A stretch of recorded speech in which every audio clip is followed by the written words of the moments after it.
Fiddled at the last minute. Oh my God. I can't see any of you. Here you are. Cut that up. Oh, screw it. I I think can't there's do going to be a anything. whole lot of squinting and wondering, do I know that person? Way back when? Got a couple of housekeeping notes first. If you could, turn your phones to vibrate. You're welcome to take pictures, take videos, but no flash. That would be disruptive. Tonight we have featuring readings, photos, music from Scott Wicken and Invisible College, and Tara Butler will be doing some dance. If you've ordered a book along with your ticket and didn't pick it up when you came in, you can get it at the lobby at intermission. Additional copies are available for cash only for $25. If you can't pick one up today, you can get books at Encore Records, Wordsworth Books next week. Coral will be autographing books after the show. We'd like to thank Three Cretans for snacks and beverages, and they'll be back at intermission and following the show for bar service, which is important. No means no, Toxic Reasons, SNFU, The Asexuals, The Golden Calgarians, Tupelo Chainsack, Norda, Condition, Fred Fripp, The Bell Jar, Deja Voodoo, Shadowy Men from a Shadowy Planet, Maggot Fodder, A Change of Heart, Neon Rome, Torso Column, Invisible College, East Avenue Energy, Lost Images, A Circus Eye, Psyche, Bigger Than Belgium, Stern Group, Anonymous Behaviors, 63 Monroe, Making Big Pictures, and so many more, all graced the stage of the back door. There were epic two-day poetry and performance events orchestrated by the inimitable Kevin Diebolt under the Four Words Unspoken banner. But the back door also saw periods where it was a disco, a British invasion bar, and, if rumor has it, a speakeasy. It is my honor and privilege to have taken part in the most amazing incarnation of the place, a post-punk alt venue that saw bands from across North America come to a town that for a minute was buzzing with talent. When there were venues like Level 21, The Beatscape, Neon Flamingo, and The Red Baron, all featuring local original musical acts, and the champion of those musicians, poets, and artists has always been Coral Andrews.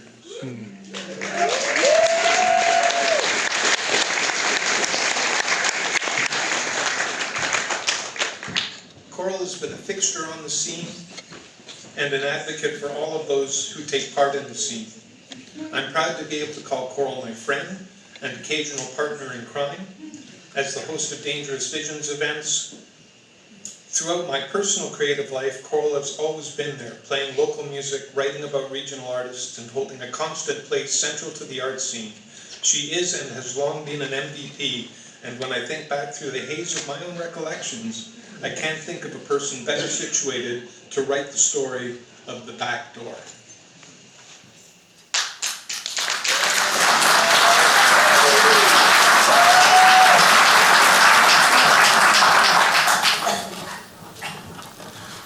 Our first performer tonight is Scott Wicken. He's a singer, songwriter, and spoken word artist based in Waterloo, Ontario. Many years ago, he used to haunt the coffee shops and donut shops of Kitchener-Waterloo, smoking cigarettes, drinking coffee, drawing strange mandalas, and writing poetry. It was a strange era where people got information from books and bought records and made mixtapes with covers cut from the National Geographic magazine. His first live poetry reading was at a little punk rock bar called The Back Door, and I happened to be hosting that night, and I remember very vividly thinking, shit, he's good. It was a dark and dingy, smoky, and filled with alternative thinking people who listened and responded enthusiastically, and that got Wicken hooked. He's been performing and writing ever since. It is my pleasure to welcome my friend Scott Wicken to the stage. Enjoy, folks.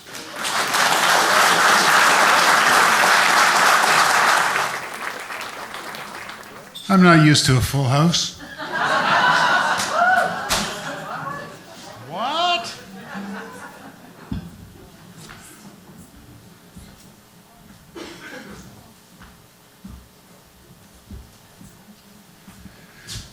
So, a kind of surprised. I thought Lindsay was going to introduce Coral first. I thought I was going to do that too, but then I forgot.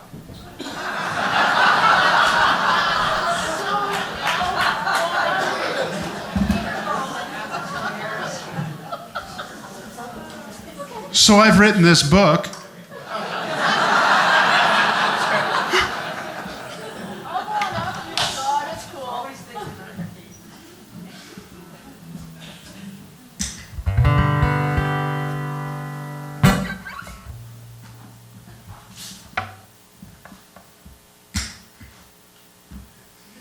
He wants to be a vampire.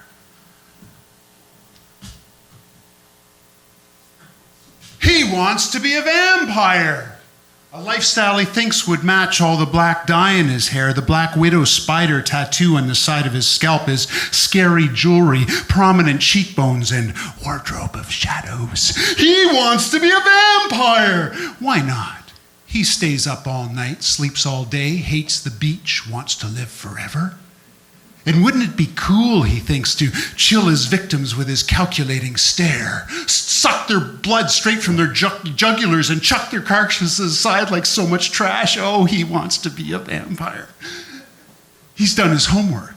He's read every novel by Anne Rice twice, owns a copy of the Satanic Bible, has seen Silence of the Lambs 7 times, has a complete collection of Bauhaus dance mixes in his own crimping iron. Boo! He's scary. And weekends he gets all dolled up, goes to the alternative clubs, poses, shows off his clothes. He knows all the gothic dance moves. And he throws his body against the wire mesh on the dance floor like he means it. He's one of those straight guys that says he's bisexual, does acid and ecstasy because it makes him feel sensual, fosters a fake English accent to sound intellectual, and is incredibly nervous, chooses nails to the quick till they bleed, breaks down with asthma attacks, and his legs and arms are like sticks. His complexion is pale as the underbelly of a fish. And he wants to be a vampire! Or else, perhaps, a hairdresser.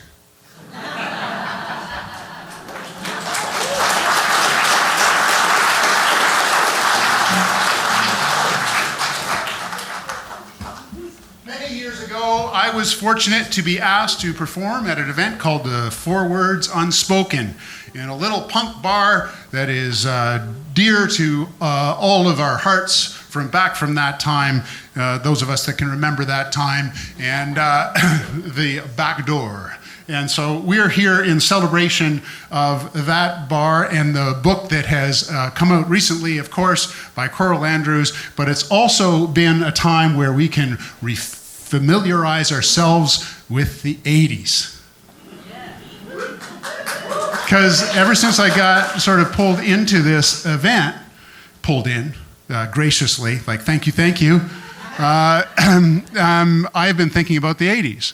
And I've been thinking about places like the back door, and I've been thinking about CKMS, and I've been thinking about the University of Waterloo imprint, and I've been thinking about the fact that nobody had a camera and a phone on them all the time. And that to make posters, we had to go to a photocopier and do something. We had to make our own art. If we were going to do a gig, we had to print it ourselves, and we had to go around with a piece of tape and hang it up. And then somebody else would come down, tear it off, and then we'd hang it up again. And then, been thinking about those things lately. It also sent me back. I've been thinking just before that time. This is called The Summer Without a Name.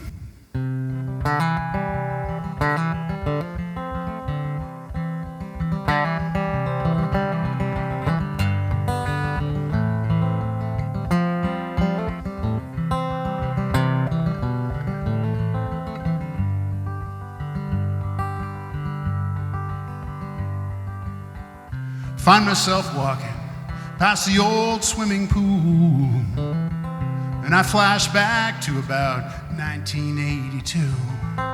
Me and a couple buddies, we had nothing better to do than hang around here looking cool.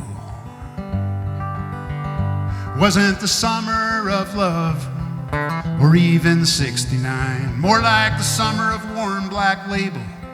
and cameo menthol extra lights, and we were coming of age between disco and punk in the summer of nothing much but getting drunk.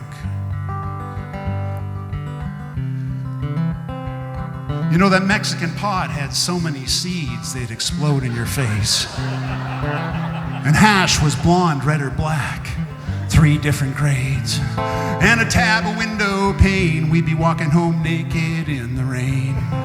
Virgins lying about all those girls we had not laid. Wasn't really much to do with her days except raise a little Cain. One song in the ghetto blaster, Crazy Train. One pair of jean shorts, wore them every single day in that summer without a name. And I keep shifting through the wreckage to see if there's something here to save. But there's not much salvage to claim. No reason to shed a tear.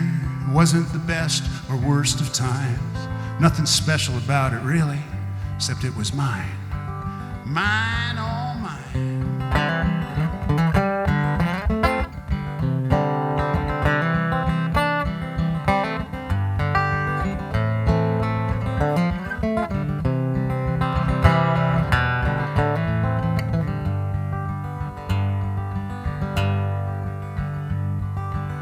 I told this girl she was pretty, but she'd have nothing to do with me. She said, "You're after only one thing," and had to agree. Still, it's a sour note I'd sing if I were so inclined about that summer of wasted time.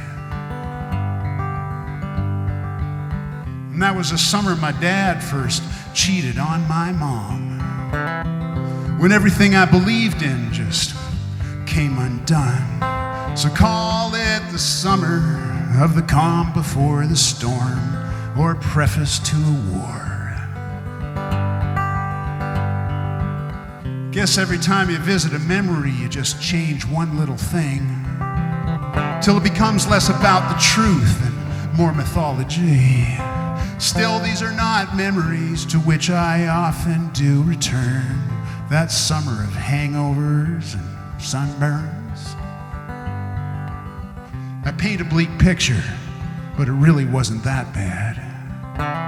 Just wasn't the best summer a teenage boy could ever have. If I painted it again, I might paint it with a glow, 'cause that's what you do when you get old. Wasn't the summer of love, or even 69, more like the summer of warm Black Label and cameo menthol extra lights, and we were coming of age between disco and punk in the summer of nothing much but getting drunk.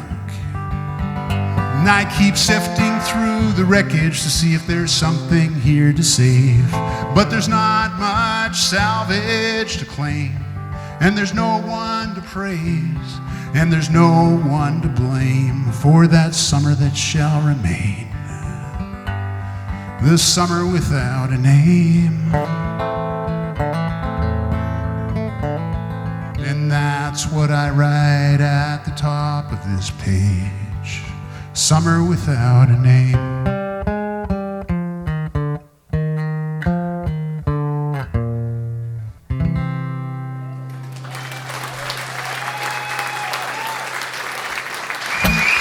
Thank you.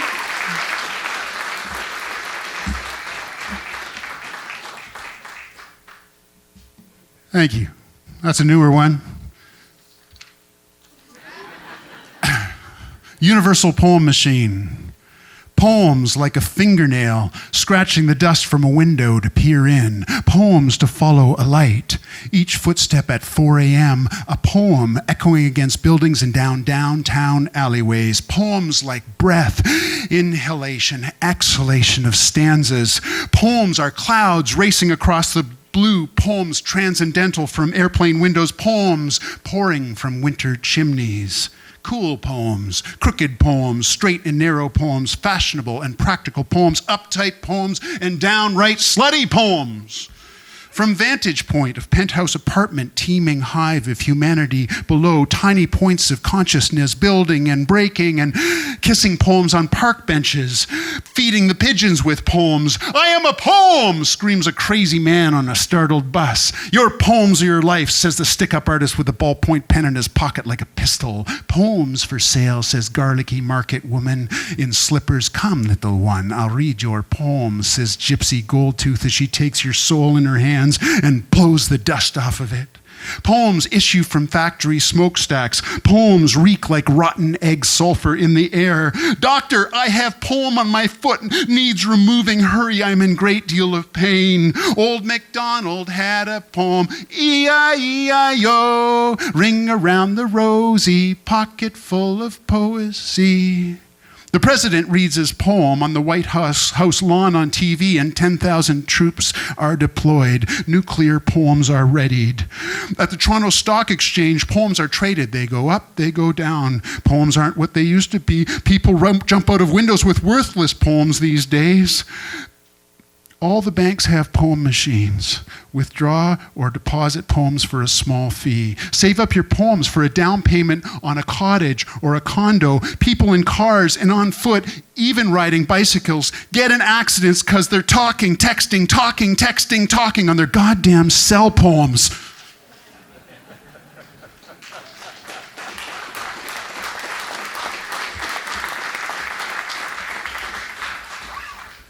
I'm trying to do two things here. I'm trying to do the poems, I'm trying to do the songs. The poems were first. That was my first thing. Oh, before that, it was actually drawings. I used to wander around with my little world-famous bag and with my notebook and my drawing book. But then, now I write songs. So I'm trying to do both, if you haven't caught it yet. It's best to say things plainly so nobody, gets mixed up. Wouldn't want you mixed up. It's a pleasure to be here. Oh my God, have I already said this? No, I haven't. Thank you for coming. It's nice to have an audience. Because otherwise it'd just be me, and I know what that's like.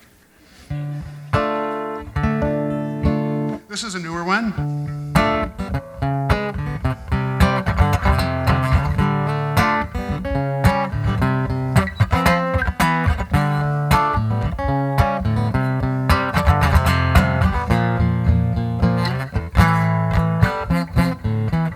I'm a bad egg, hard-boiled in heavy water. I'm the speck of dust born on the cusp of disaster. I'm the monster from the night before, the morning after. I'm the deepest fear behind a murderous thought. I'm a bully, I'm a bull in a china shop. Fully aware that I'm all fucked up. I'm a lightning rod, I'm in a fighting mood. I'm everything you're afraid of in an angry mob. I'm the sum total of all that you love to hate, subtracted from every mistake you ever made. I'm the six-fingered glove thrown down in rage. I'm the Iron Maiden, the rack, and the rusty blade. I'm the missile aimed at heaven's gate. I'm the pestilence adrift on the winds of fate. Though you race and you run, you can't get away. It's going from bad to worse, man, I can hardly wait. So sit back now and turn on your screen. Turn it up loud so you can't hear the people screaming. Oh, it's air-conditioned air and it's processed food. You can wash it all down with your premium booze. Such a sad, sad state of affairs. Yeah, there's a mad, mad world just a-waiting out there.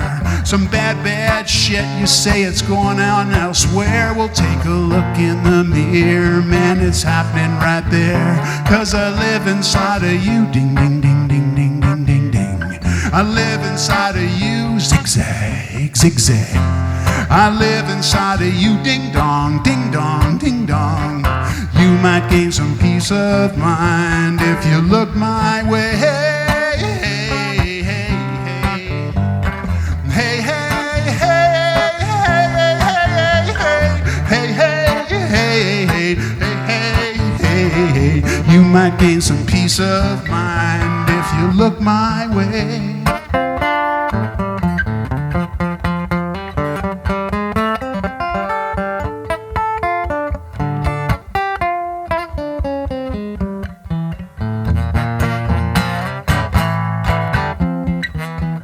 I'm a history book of war and horror.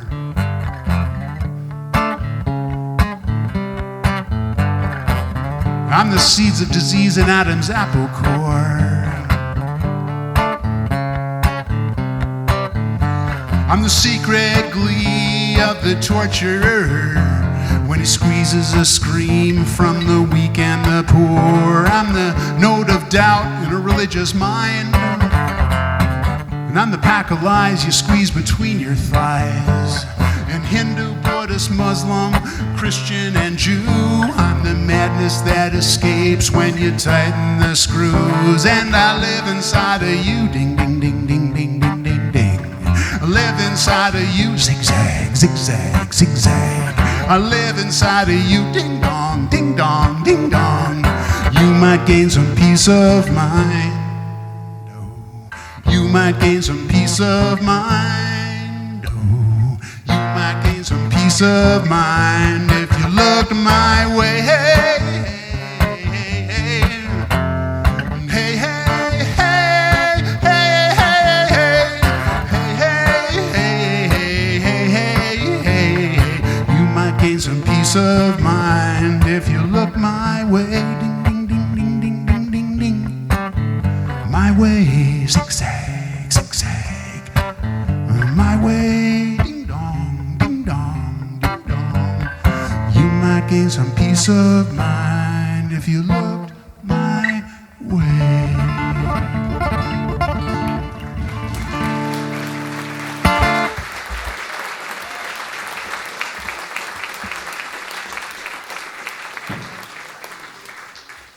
Thank you.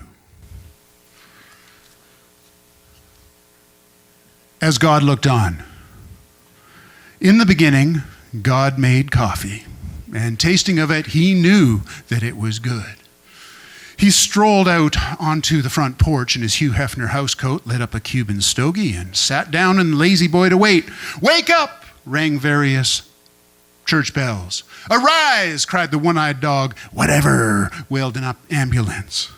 A garbage truck ate breakfast up one side of the street, then down the other as God looked on.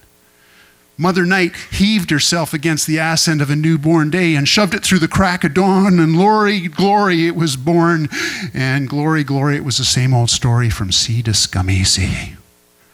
The sun bloomed like a bullet wound against the blue uniform in the sky, and Nostradamus, the weatherman, said, "Damn, wrong again," and decided to retire as God looked on.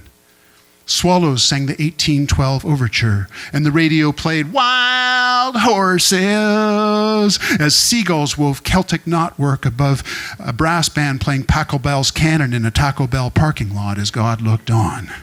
1 million fresh secretaries made 2.5 million peanut butter sandwiches and sent the kids off to school, got into 1 million cars, and drove off one by one, hurrah, hurrah, to get stuck in traffic as God looked on. And he laughed a bellyful then as all that he had made slowly came undone.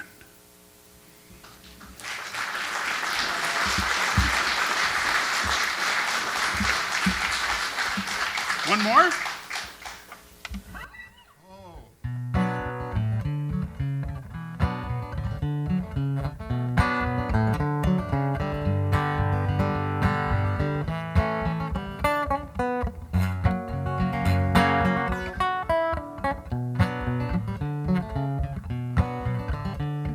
Well, I met her down on Old King Street about where the circus room used to be. She said she needed money for a drink, so I offered her something to eat. She said she'd pay me with a song, and she sang this lullaby, this surreal lullaby. Well, she must have put something in my drink. I became confused, I could not think. I swear her lips became a golden beak as she fixed me with one silver eye. She opened that beak and she sang this lullaby, this surreal lullaby. Well, old Salvador had nothing on her. She sang 1,000 pictures with every word. I was weeping in my seat in this theater of the absurd. Oh, I was caught in the allure of a lullaby, her surreal lullaby. Well, washed ashore at the Acropolis in a triptych painted by Hieronymus. I looked down, I had chicken feet as I bent to suckle at that dragon's teeth. That beast sang a lullaby, oh, a surreal lullaby. Well, there must be some kind of way out of this, but I couldn't find an exit sign. All I saw was a neon line joining us all, heart to heart, pulsating with love to the rhythm of a lullaby. Oh, a surreal lullaby. I spied a musket in the grass. I picked it up, I aimed it at her back. She turned, it became a bouquet of flowers. She said, "Oh, you didn't have to do that." And she sang a lullaby, her surreal lullaby. Well, 20,000 years chained to a rock, the sky a kaleidoscopic clock. An old man with a wooden head came and ate my brain. Every day it grew back again as I strained against the refrain of a surreal lullaby.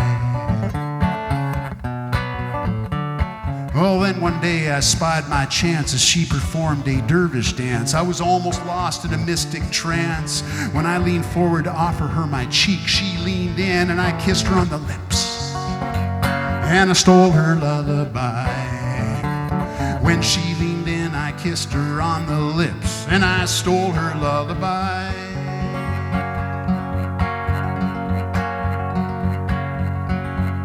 Her surreal lullaby.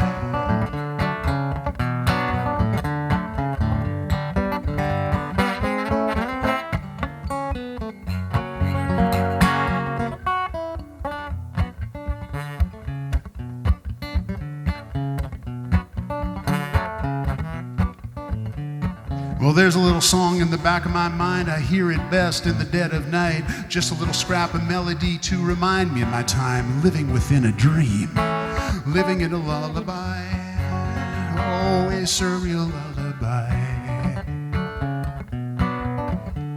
And who was that singer, and what is this song, and is it a sin to sing along? Is it right or is it wrong? Is it weak or is it strong? Is it a sin for me to sing along to a surreal lullaby? Is it right or is it wrong to beguile you with a dream within a lullaby?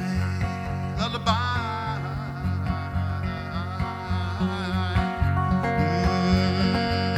A surreal lullaby, surreal lullaby, surreal lullaby. A surreal lullaby.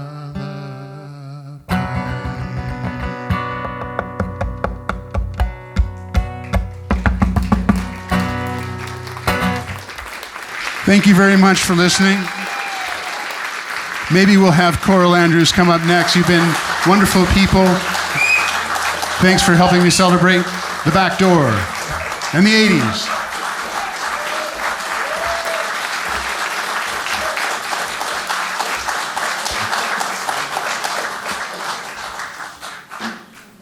Mr. Scott Wicken, everybody.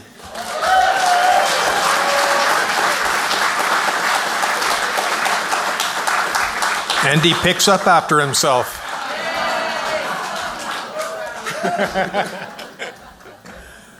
I don't know if anybody's keeping score, but it took me exactly one introduction to fuck up.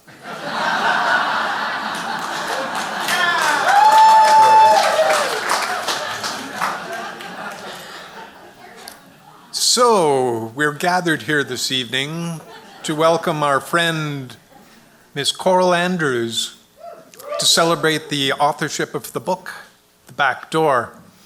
And with no further ado, please welcome Coral.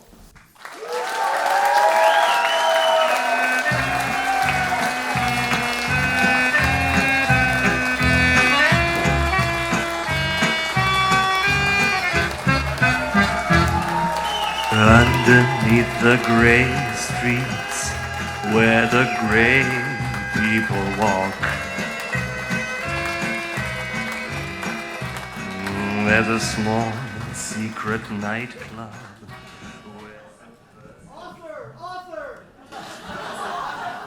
Hello. First of all, I wouldn't be here without two people tonight, and that's Milan Razdalek and Carla Kubink.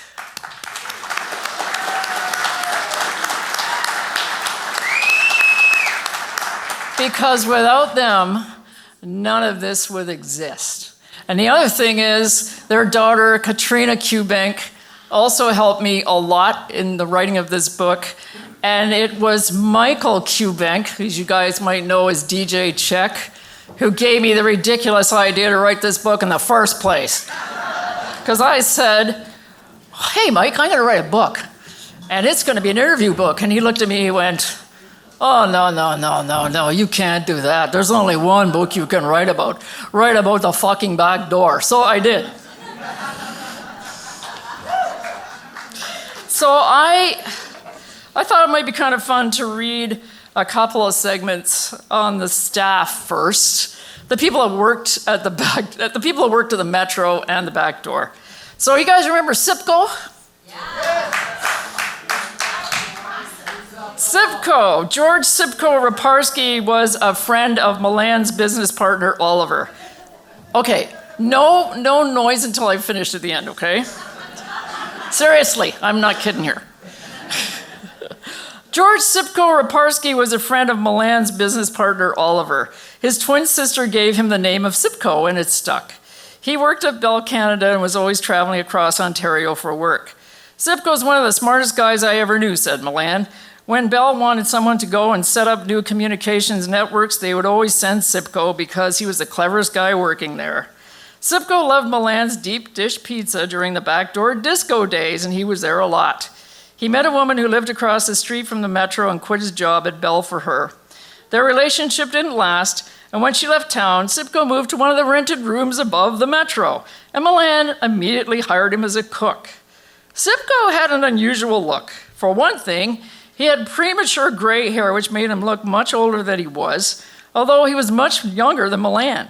He sometimes reminded me of a wizard with his oversized glasses, furrowed brow, and gray disheveled hair. There was a mysterious energy about him, and he was wise. His rapid-fire wit made troublemakers wary of him. He wasn't very sociable, and it took you a while to get to know him. He loved to tell dirty jokes, and he loved to get a rise out of people. I occasionally saw a mischievous twinkle in his eye. He had a wry sense of humor, and I think that's why Milan liked him so much. Milan wanted someone to keep an eye on the back door, because he didn't want to be down there every night, so he asked Sipco to be the bar manager. Sometimes the weekly take from the bar was like petty cash, because things could be pretty slow.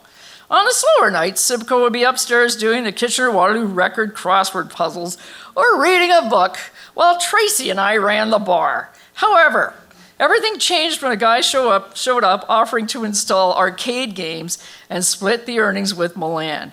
Milan said the games brought in noticeably more customers because we had Pac-Man, Asteroids, and Space Invaders, which Sipco became obsessed with. The goal in Space Invaders is to defeat wave after wave of descending aliens with a horizontally moving laser to earn as many points as possible. He began spending a lot more time downstairs. Unsurprisingly, Sipco had found a way to cheat these machines. He was always looking for the easy way out. He would hammer nickels into the size of a quarter and use these slugs to play. Seriously. Spending 5 cents rather than a quarter on each game. It was a successful hack that saved him a lot of money. The coin machine operator who owned the games emptied the coins every month or two. Milan was surprised the guy didn't remove the machines within the first year. He goes, 2 or 3 months went by and there's still no money in it, he laughs. When I mentioned the back door, one of the first things people remember is Sipco. He got to know some regulars very well. He was very kind to Tracy and me. He would buy us drinks and make us food on the slower nights when we would all sit at the bar and chat. On busier nights, he knew that Tracy and I could run the bar, and he often left us alone to do just that. But if Sipco was needed downstairs because of some shit disturber, he had his own way of dealing with the issues. If someone was making trouble, Sipko would speak to them in a sinister tone. And then that approach usually worked, rather than a physical altercation. Kevin played arcade games with Sipko and says he cannot think of the back door without thinking of him. Sipko was a little shy, except when it came to something important. If it came to putting someone in line, he could do it even though he was still a small guy. That's a smart guy. Sipko was a little guy who knew how to tell a bigger guy to smarten up, he says. Dave Ducharme, part of the group of regulars that became known as the Sexy Six, tells me a story leading with the fond memory of the back door's most unusual bar manager. Sipko was the gatekeeper, he says. Once some rough guys came down to the bar not interested in the music or the scene. They behaved themselves until the night was drawing to a close. However, as Dave puts it, Sexy Six member Brad Kaminska had had a bad accident and was still recovering. So walking up that dark staircase was not so easy. Those guys pushed Brad up the stairs, which was a mistake given that Brad had been in a terrible car accident the year before and was still in a lot of pain. Dave told the guys to back off, maybe using a bit more harsh language than that. Whatever he said, it elicited a reaction. It just lit this guy up and he wanted to kill me. Sipko saved me, Dave says. He grabbed me by the neck and pushed him out and locked the door. We would be down there on slow nights too, and that's where we would get to know Sipko. He would even bartend on a slow night, Dave continues. We cultivated a friendship with him. He was older than us, so he was kind of our bigger brother. And like I said, at some points, also our protector. He was not a fighter, but he knew how to deal with situations. We were the other half, says Dave, meaning that he and his friends were well behaved, the exact opposite of the usual bunch that came to the bar to cause trouble. We were not the assholes like some of the others. We were good kids, and we were down there for the music and the girls and the fun. I never really took Sipko as being into the music. Dave's right. Sipko wasn't crazy about the music down there. However, I do recall that he liked Rasputin by Boney M. and Moscow Drug Club by B.B. Gabor.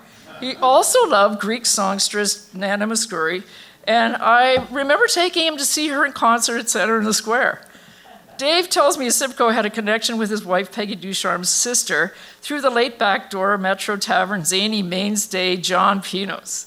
This was around 1992 or 93, he says. Sipko was at John's funeral, and I had no idea they were connected. Sipko picked me out and walked right up to me and asked me how I knew John. I explained to him that it was just like I had seen Sipko yesterday. That's the way he was. When you think back on your life to the people you have met, he was a good guy. So that's Sipko. That's part of Sipko's chapter. There's someone else who's like a real sister to me. She's called me Squeaky since we met. Tracy Jackson is originally from Fonthill in Ontario's Niagara region, and about an hour and a half drive from Kitchener. She worked at the back door from 1979 to 1982, and one of the first things we did together was rename the bar The Slum. Tracy thought this would be a good name, and I agreed. Tracy and I called ourselves the Slum Sisters. In the spring of 1981, we had a washroom flood and had to close. Valan was thinking of changing the identity of the bar, but for some reason he changed his mind. He told me I could do promotions for the bar, the music would stay the same, and I could still DJ and be a waitress. I was so happy. When we reopened, Tracy, staff member Greg Dietrich, and Tracy's pal Shay Reynolds from Welland started working downstairs. Shay was a beautiful, soft-spoken blonde and very popular with the customers. Once again, the place was packed. I was downstairs 3 nights a week by the end of the summer, and I spent a lot of time with Tracy, Shay, and my little English friend Petra before she moved, and we had a load of fun. Tracy and I are almost inseparable as we lived up to our moniker of the Slum Sisters. Tracy describes a lot of our time at the back door as being a punky dump with weird characters and a hole in the wall listening to music. It was like even the people who decided to frequent the bar had gone slumming. The slum was dark, alternative, and sometimes menacing. Some backdoor regulars still refer to the bar as a slum and call us the Slum Sisters. What can you say about the Slum Sisters, muses Tracy? It just goes above and beyond. What didn't we do and where didn't we go? And how do we pack all of this into everything we did on top of you working upstairs and doing freelance writing? We did get away with a lot. From drinking at work to partying into the wee hours and raiding the kitchen, there were some pretty wild times, especially when birthday parties came up. The bar was the ideal place to have parties with our specially themed birthday cakes. We went through a lot as well, dealing with underage kids, breaking up fights galore, and dealing with one washroom calamity after another in that basement nook. We never knew what was going to happen from night to night. After a while, some of the most bizarre things that happened became normal to us. When I met Tracy and we started working together and becoming friends, the embers of my blaze glowed red hot. The way Tracy tells it, she got to the back door in the slum the same way Dorothy met the Wizard of Oz. She says she walked down the yellow brick road wearing her ruby heels, except in her case, the road was painted purple leopard print, and the magical shoes were her hand-painted zebra-striped heels. That's Tracy.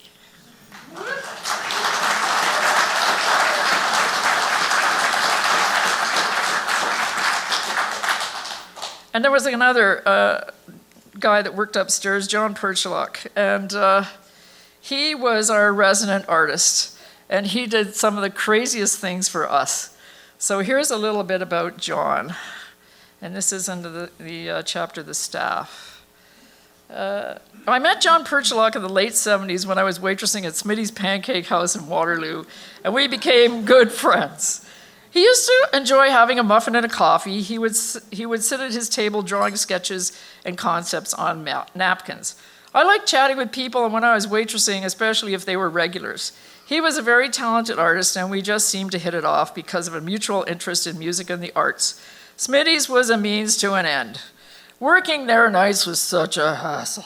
With drunken students all the time, I wanted a job closer to Kitchener, where most of my good friends were. So I started looking for a job. After I quit Smitty's, John offered to drive me to the Metro for a job interview. I was talking to Carla about my waitressing experiences in a high-pitched voice. Milan burst through the kitchen door and said, "What the hell is that?"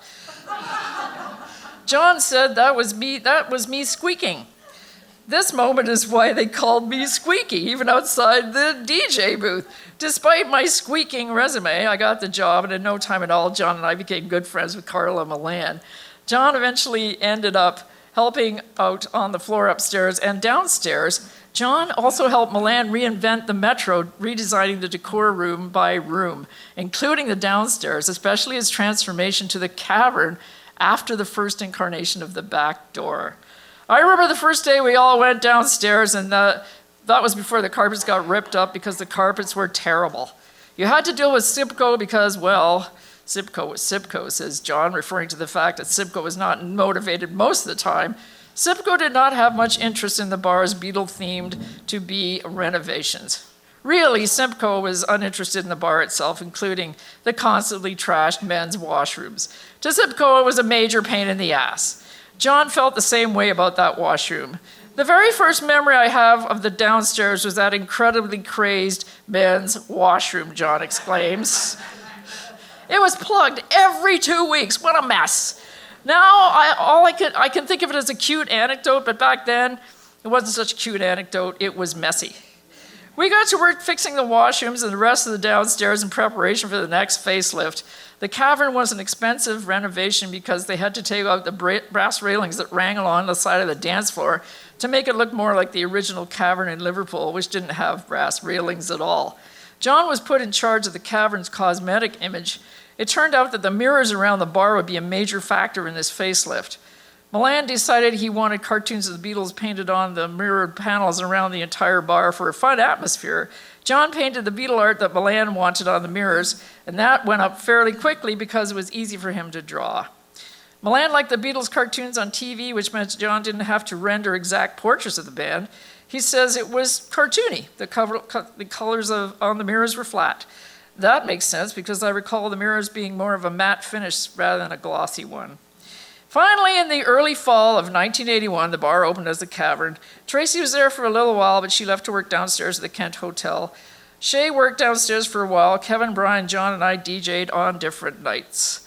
This was another one of Milan's favorite phases of the bar. He loved the slogan, "The Cavern under the Metro Tavern." The mirror art around the room featured the Beatles and various characters from Yellow Submarine, making the Cavern a special place. Milan only has one picture of the Beatles art from the Cavern. It features Carla, his her sister Annetta, and a good friend. The Beatles' mirror behind them features a yellow, gold, earth green, and rust-colored rainbow with the yellow submarine cartoon Jeremy Hillary Boob or Jeremy the Nowhere Man dancing across it. At the same time that John was painting the mirrors, new round wooden tables were arriving and the many damaged heavy orange cushioned chairs from the back door being repaired. John loved Milan's creative joie de vivre as the two planned the cavern together. Milan was willing to do just about anything. He never really said no to us. If we said we were going to paint this blue, he never really said, "Why would you do that?" says John. In addition to helping with the transformation of the bar into the cavern, John also designed the official cavern t-shirt.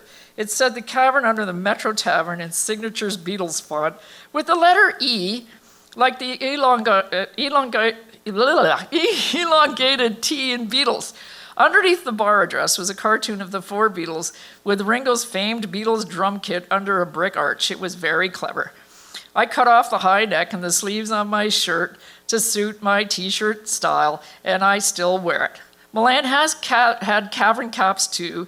John was also very clever at creating the zaniest costumes for me. He and I and Tracy had a lot of fun during those days. How could you forget that little DJ booth or the seats at the back of the dance floor or the bathrooms constantly flooding? The paintings on the walls, oh, the good times, says John. Thank you.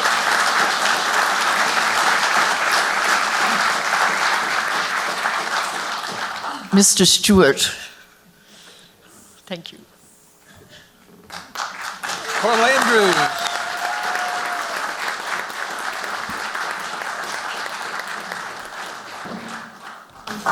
All right, we're going to be taking about a 15-minute intermission so you can replenish your beverages. I know that is important to some folks. We'll be back shortly. And a hush came over the room. There were dramatic gestures.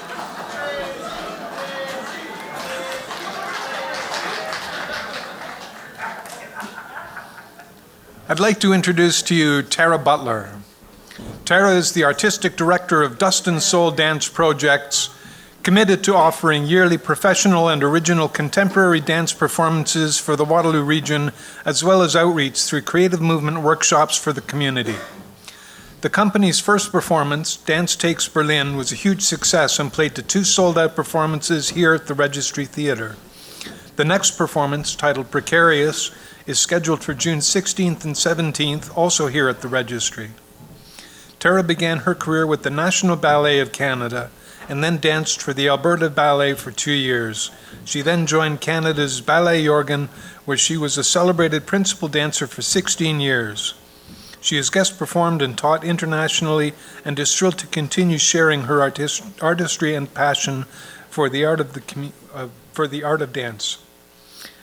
She'll be dancing a version of Sugar Plum Fairies, based roughly around the somewhat less than G-rated version of that story as told by one James McAuliffe, sitting here somewhere tonight.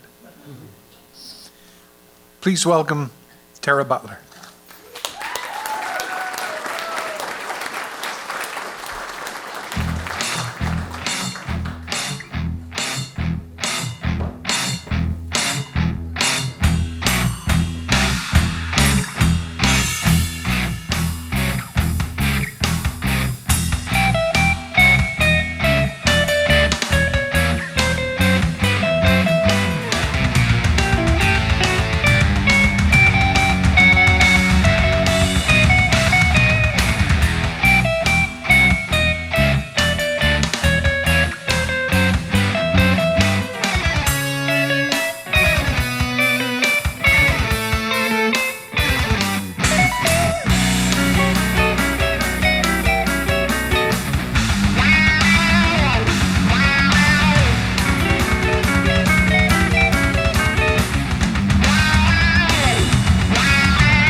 Let's give it up for the crew here at the Registry Theatre.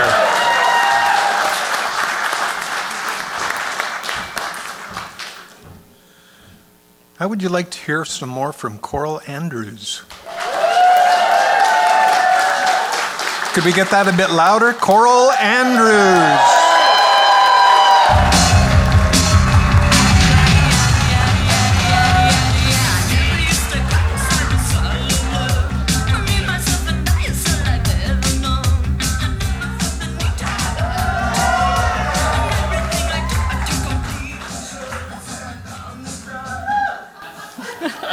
I'm having so much fun. Are you guys having fun? This is I wanted to have a party because I haven't seen a lot of you in a long time, so this is one hell of a great party tonight. So thank you for coming!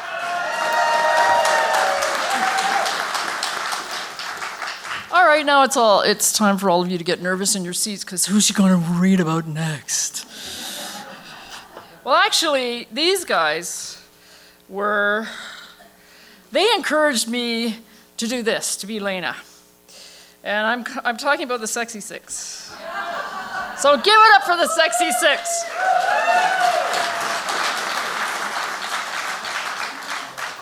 Because they were awesome, and they came down to the bar a lot, and they really added a lot of atmosphere to the place, so it was amazing. So this is chapter 8, and it's called The Sexy Six.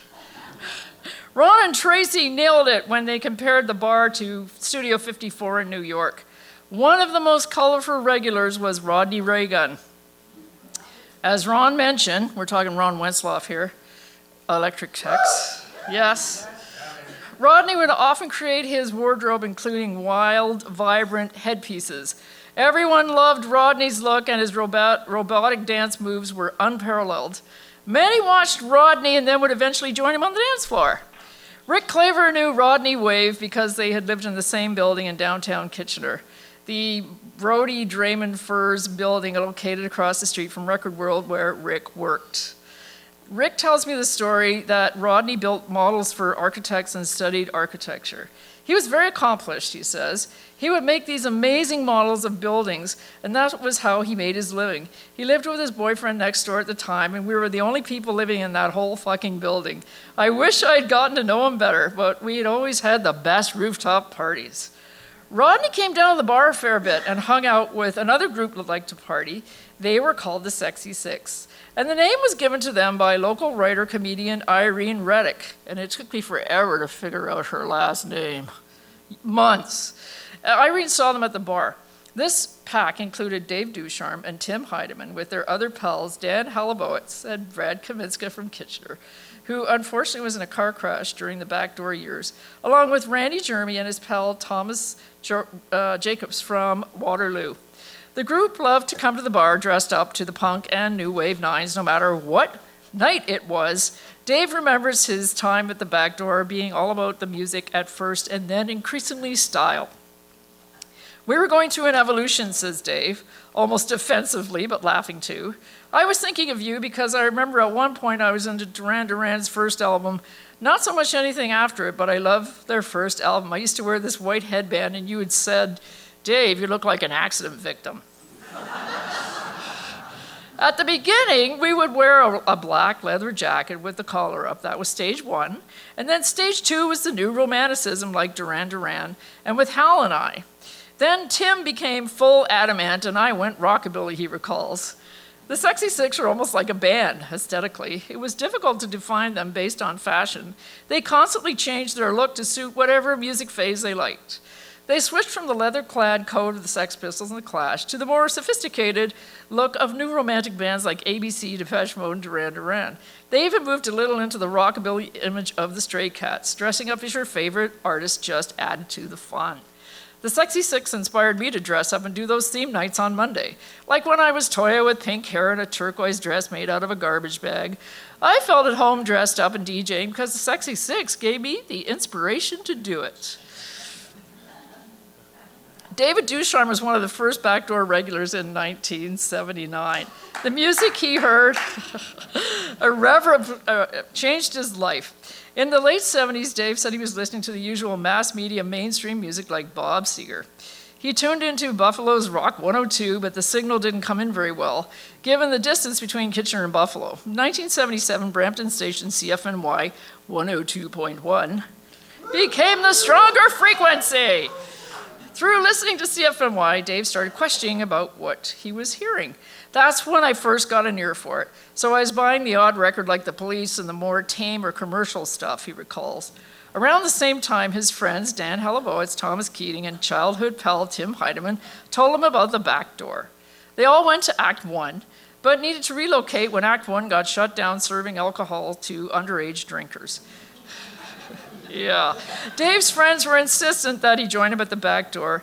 They met up on a quiet weeknight and got to listen to Mad Mel Johnson we're talking about. And give it up for Mel, because he was an extraordinary DJ who is no longer with us. Thank you. They dragged me down. I always figured one of two things could happen. I could sit there and listen to it and go, what the hell is this? Or what happened was, and I swear to God this was me, I thought, what is this? I would listen to song after song, he says. It was not the Police and it was not the B-52s. It was Joy Division, Gang of Four, and stuff like that. I remember sitting back and soaking it in and going, what is this? Really, after my first night there, I was hooked. That's Dave Ducharme. Here is Tim Heidemann.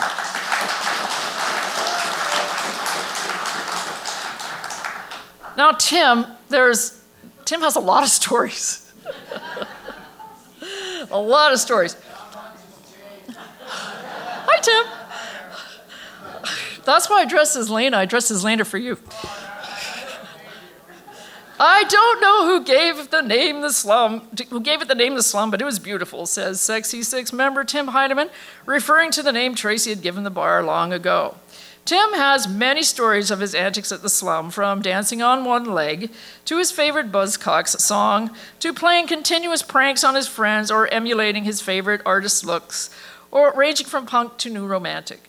Tim started going to the bar, but after he was out of high school. He might have been working full-time at bottling and distribution company Kitchener Beverages, but he was also underage. Yeah, weren't you all? He was 7, never mind. He was 17 years old when the legal drinking age in Ontario was 18. This is whack. The government had dropped the age from 21 to 18 in 1971, but this was 1979, and just as Tim turned 18, the government increased it to 19. I know! Bowing to pressure from the public, oi, thank you, which was concerned about drunkenness amongst high school students. Despite this, Tim and his gang went to the bar every Thursday, Friday, and Saturday. Tim's pals could drink at the back door most of the time, but for Tim, just getting in was a struggle, and getting a drink was even harder. I still remember one night you saying to me, you are drinking ginger ale because the cops have been around, he says. The cops were around a fair bit looking for underage drinkers. The back door seemed to be one of their favorite places to target, so Tracy sometimes decided to play it safe. The Sexy Six were all pretty good about drinking pop instead of beer if we got the word the cops were coming down. And we were not the only ones serving these kids. Tim and his pals figured they could drink at the local Legion Hall. Tim says the gang went to the bar because it was such a good time, and he thought nothing of walking in public dressed in his punk gear. That's Tim Heidemann.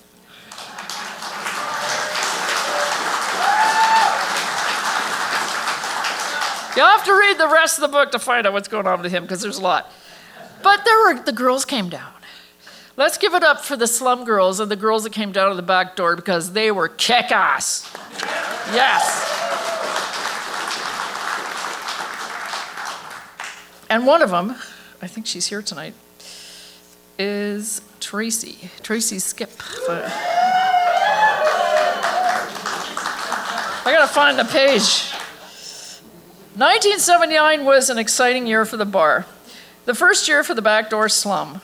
That was also the year that Tracy Skip, Jan Marie, Liz Wilson, and Jane Pitzhofer became the backdoor regulars and remained so until early 1982. Oi! They also became good pals with the Sexy Six. Like the guys, the girls looked stunning, heavily influenced by the music and fashion of the day. They inspired my own backdoor look. When Tracy Skip was in high school, she was listening to the usual rock, The Who, the Rolling Stones. She listened to the progressive rock of Genesis, the same music that everyone else was listening to. Through a friend's boyfriend, Tracy was introduced to the music of the Monks and Devo, the Clash, and others. This music struck a chord for her because punk and new wave were like nothing she'd ever heard before. It had a different energy, a different beat, a different vibe, and a different look. She was hooked. She admits she was always more of a new waver than a punk, and like many, she dressed in the clothes to express this, inspired by the band she was listening to. Tracy was a stylish dresser and wore outfits like red leather skirts with knee-high black leather boots, black leather miniskirts, and cool vintage jackets adorned with buttons of her favorite bands. You girls were so cool. I recall there were more punks than new wavers there, but I could go down the back door and not feel out of place. I remember how dark it was down there. You could barely make out the people across the room, she says. I could get served without having to produce an ID, or perhaps I produced an ID, but it wasn't mine, as I was only 17. What a great time to be 17 when all this new music was coming out. Tracy made a lot of new friends at the back door, friends who liked the same music and dressed to express themselves. She loved to see what everyone else would be wearing when she got there. Lots of the backdoor regulars were shopping at local vintage and thrift stores to create their looks. I also brought vintage clothing, tons of veiled hats, rhinestone jewelry, men's jackets, a special red chiffon cocktail dress with a turquoise boa that I used for my B-52's themed nights. Somebody's phone's ringing. Bar regulars were also inspired to create their looks from album covers and articles in music magazines, especially England's punk and new wave gospel, New Music Express. I don't regret that we didn't have cell phones back then, but damn, I wish we had had cameras and had pictures of all the outfits we had. She says, if our lives flash before us when we die, I want it to go in slow motion over those years. That's Tracy Skip.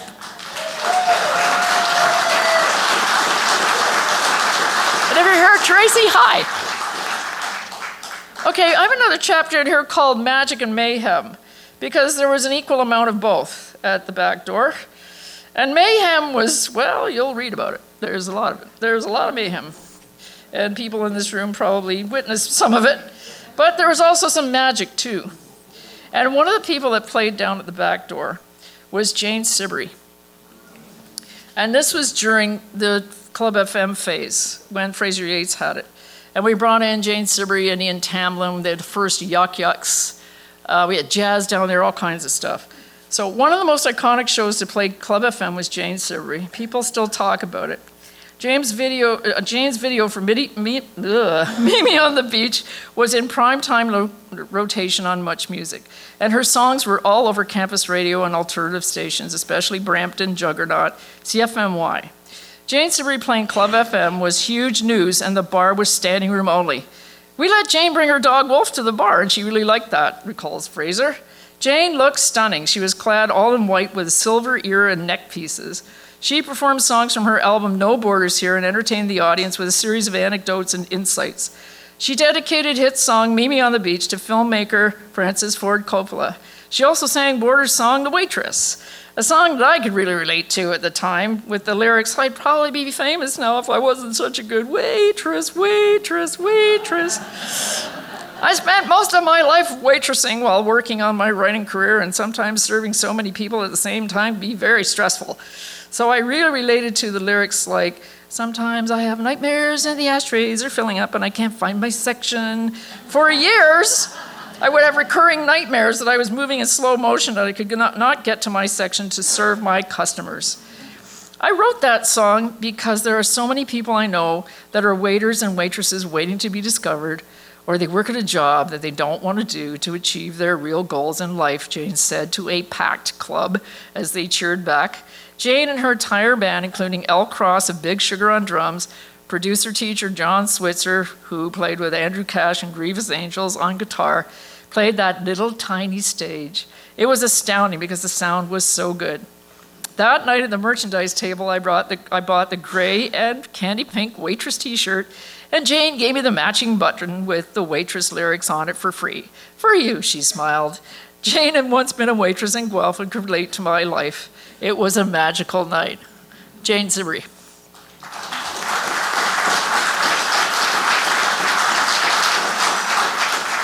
Here's an example of mayhem. Lindsay, sorry about this. There's a lot of them. Lindsay has a story about playing with Torso Column in their early days on that tiny stainless steel dance floor.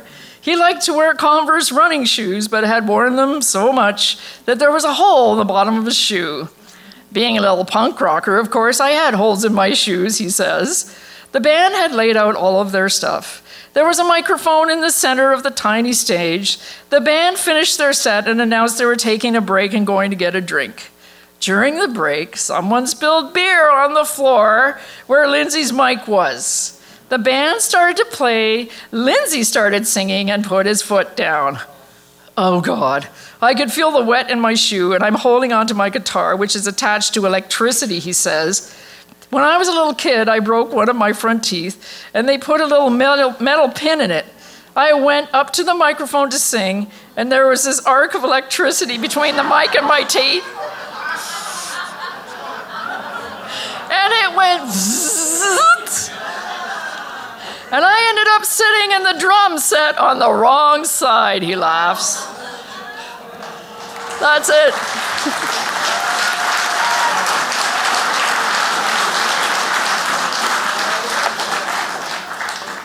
Lindsay? I'm sorry about that. Not as sorry as I was. Well, there's other tales about that dance floor and the water on the dance floor. It's a miracle. One, nobody was electrocuted down there, and two, nobody fell down the stairs because usually the light was smashed. I'm going now.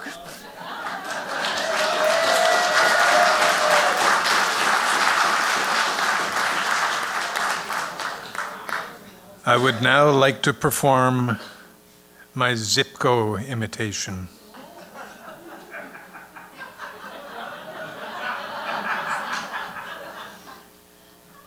Fucking Daryl, fuck.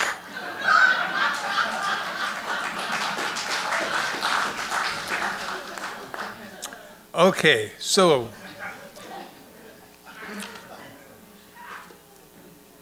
we have one more act for you tonight, and that's Invisible College, who conveniently had their bio printed out in what I like to refer to as young people font.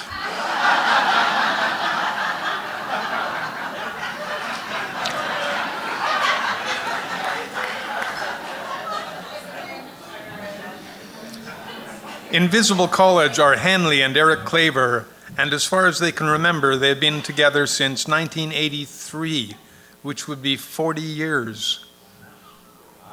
Jesus.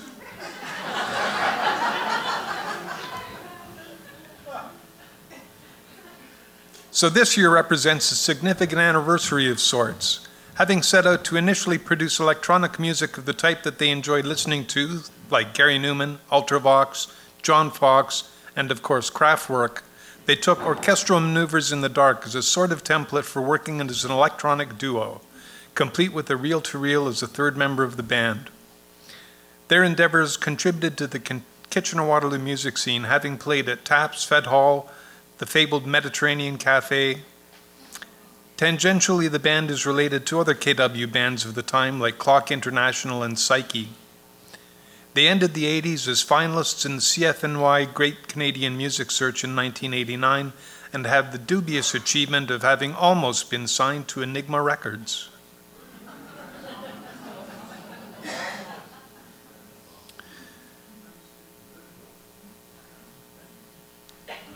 Oh, there's muttering.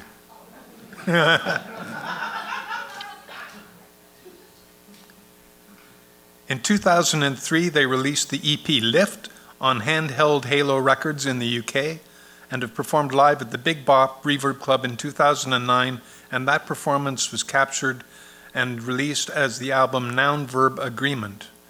Today is their first live performance since, in anticipation of a new forthcoming release, some tracks of which you'll hear tonight, called The Machine in the Garden. Look out for that in 2023. Invisible College.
looking on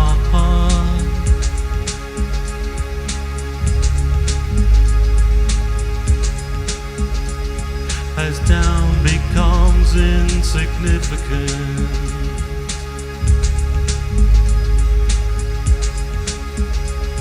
My only sense of past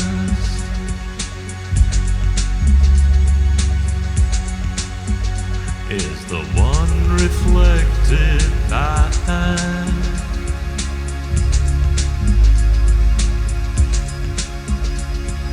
as I look forward into the great tomorrow.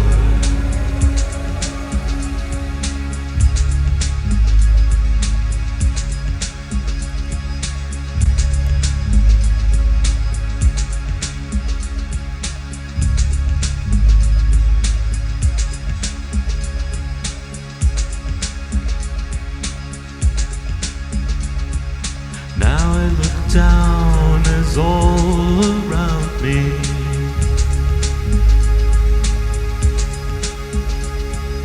I can't tell just where I am.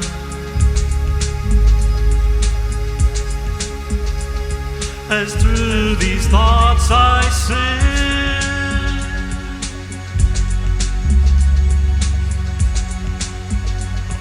oh, in my seat I share.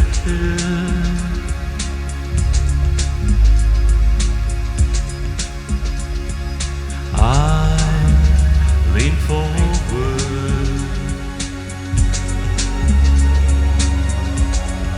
and I live.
weight,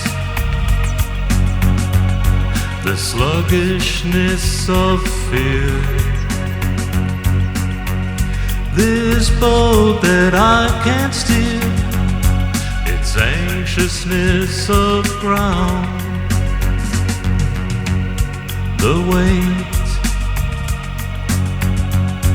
persistent on the thumb, the stare that makes you numb, a fight that can't be found.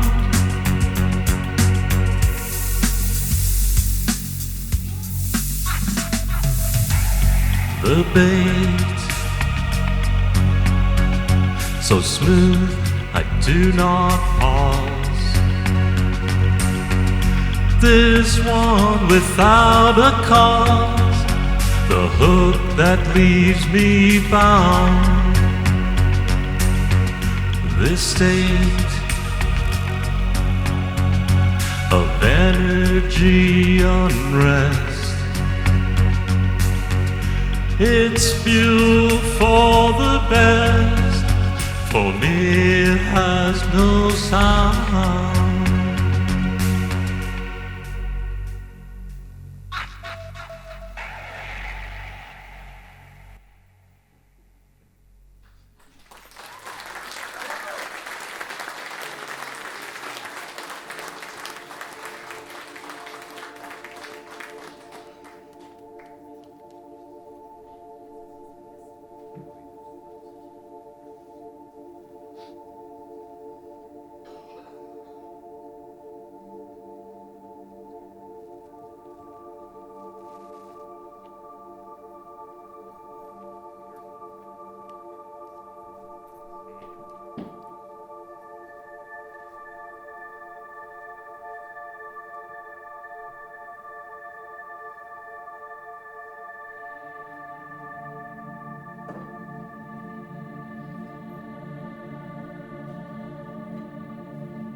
Invisible College, everybody. Okay,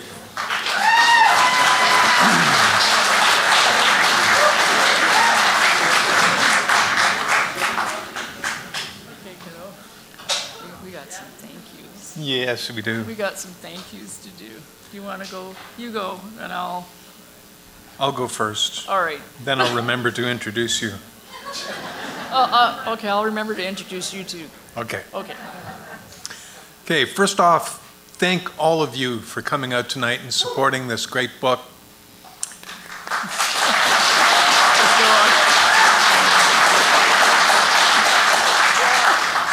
on. We'd like to thank Lawrence and the incredible crew here at the Registry Theatre.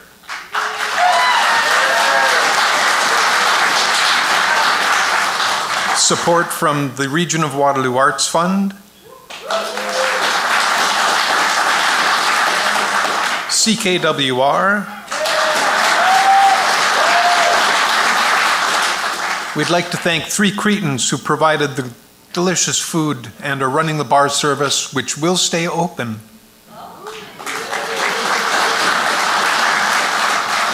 Encore Records, which has been a mainstay of the scene for as long as I can remember.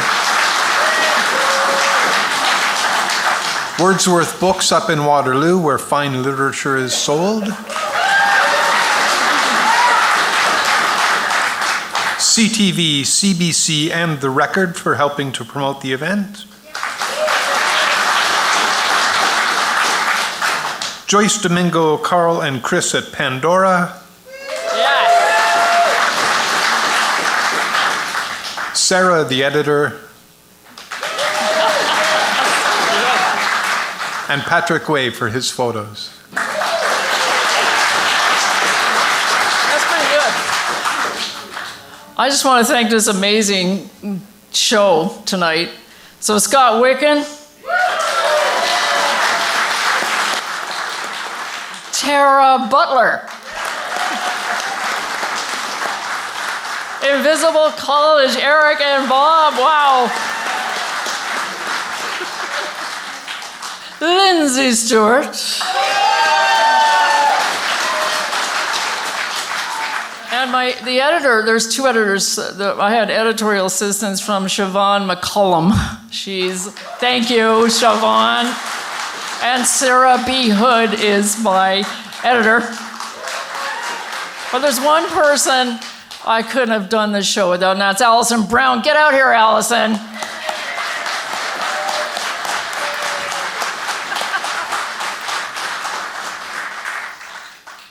I just want to say thank you to everybody, and I want you to remember something. Keep living the blaze. Thank you, and good night.